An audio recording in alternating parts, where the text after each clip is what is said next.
GR असाच निघाला आहे की प्रत्येक विधानसभेला 3 जणांची समिती आणि त्या 3 मग त्याच्यामध्ये आमदाराला इन्क्लूड करायचं नाही असं नाही आहे. ते जीआर कुठे मग का मग माझं नाव नाही त्याच्यामध्ये? माझं नाव पाहिजे कलेक्टर साहेब त्याच्यामध्ये, नाही तर भ्रष्टाचार होईल ना. तुम्ही लोक जबाबदार आहात. तुम्ही आता लक्ष ठेवा. मला ठेवावंच लागेल दादा, काय करू, मला लक्ष ठेवावंच लागेल.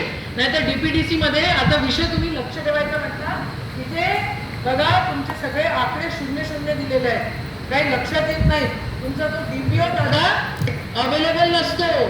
ठीक आहे, आपण एक समजू शकतो की त्याच्या घरी अघटित घटना झाली, त्या घरी 2 महिन्यांचा आता आम्ही जिल्ह्यात बघूया.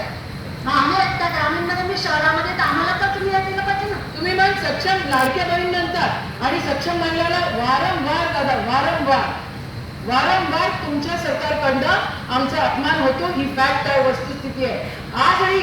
आणि कमिटी तुम्ही करा, पण मी आमदार म्हणून त्या ठिकाणी मी अध्यक्ष जिल्हाधिकाऱ्यांकडे पूर्ण आढावा घेणार आहे आणि तो आढावा तुम्हाला मला द्यावाच लागणार आहे.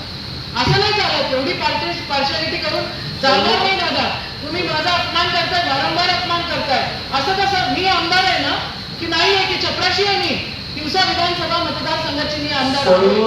मग का असं करताय तुम्ही? माहिती नाही, मी तिथे राही नाही.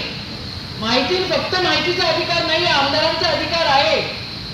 तो अधिकार तुम्ही माझ्याकडनं हिरावून घेऊ नाही शकत. आज अधिवेशन नाही आहे आणि 1च महिना राहिलेला आता इलेक्शनला, म्हणून 1 महिन्यामध्ये काय करायचं ते करा.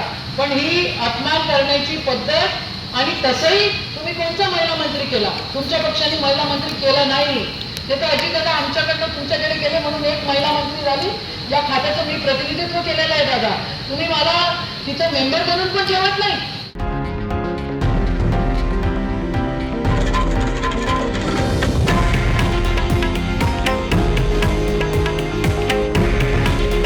हे आहे देशातील नंबर 1 न्यूज नेटवर्क आणि आपण पाहत आहात TV9 मराठी.